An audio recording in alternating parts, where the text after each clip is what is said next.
so we gradually raise the intensity until I can do that, and I can't get past.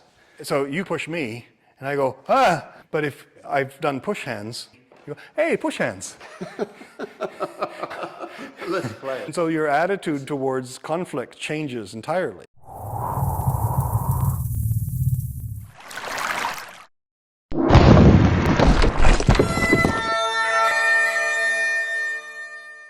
How old are you?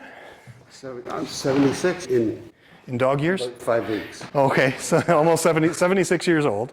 Okay, you just came out of surgery, and you are connecting to the ground. That's it. And we're able to train really high-level, subtle skills that don't involve either one of us getting hurt. Yes, so to start by winning doesn't mean you are owning the other person. Start by winning means you're owning your space and their space. So if I can own my space, that's fine. I can neutralize and I can deflect and defend. If you punch me, I'm owning my space. That's fine, but I'm not doing anything to you. I'm not owning your space. So you can just keep punching me or keep pushing me. If I'm owning my space and your space, then when I come in, then I'm here, and you can already feel that difference, right? Yes. Yeah, and it's not necessarily aggressive. It could be friendly, I could be, it just means that I know where we are. You're comfortable with the person, this kind of owning space is not a problem. When you're not comfortable with the person, this is kind of obnoxious, but not really belligerent. But if I'm like this, it's a different space. This is my space, I'm giving you your space. And you don't mind being, and if you're a city folk, you don't mind being this close to people. It's like being on the subway, it's not a problem, right? But if you live in the country, this is a little awkward. If you're used to having this much space, this is where you're more comfortable. People define their social space, and if you are a long-range fighter, then you tend to be out here. When somebody comes in and owns your space, if you're a long-range fighter, the fight needs to already start here, because this is where you work. And so when somebody comes in like this and they own the space, see how defensive you are? Yes. You're not comfortable here. And so I can come in and push you around. But if you are comfortable there, then when I come in like this and I push you, then you've already engaged, you've already neutralized, you've started by winning.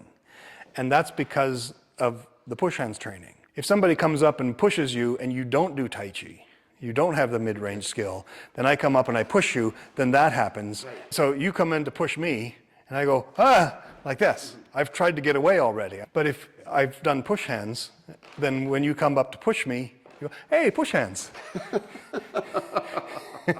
Cool. Let's play it. Let's play. Yeah, it's like somebody just challenged you to a game of checkers. Hey, okay, that's fine. Tick, tick, tick, tick, let's set it up.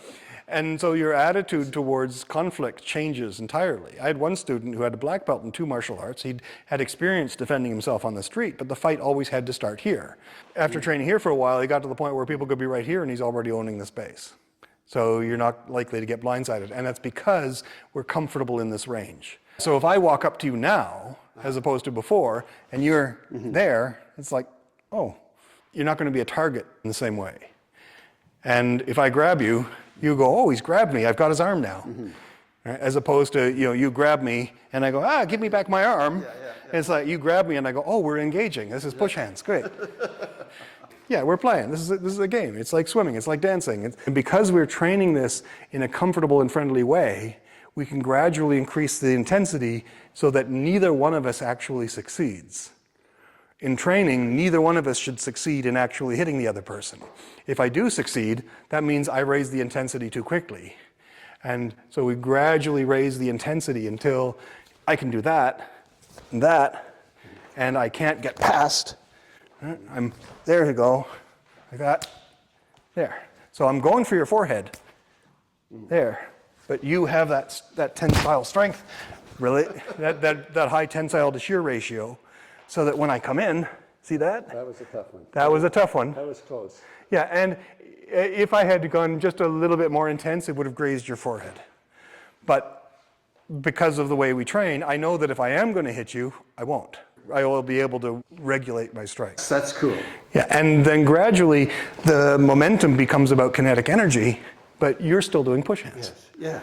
Yeah. And even if I'm out here and I'm going to come in and I'm going to strike, you're still doing push hands and you've defended against the first one, but you've also defeated me already. So the goal is to be friendly and playful enough with it that you can learn, you can improve without injuring the other person. Because if you break your training partner, you don't get another one. Okay, nice.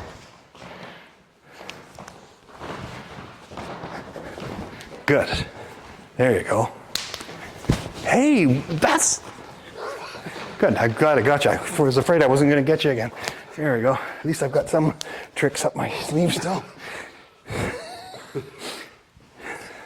So now you have the comfort and the control that as long as we're keeping this intensity level where we like it, right, we don't need safe words. And I know that if you grab my arm and you twist it, that you're not going to break me.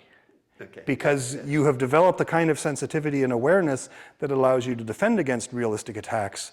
That same control and awareness allows you to attack without causing injury. That's why for 40 years I've never injured a student.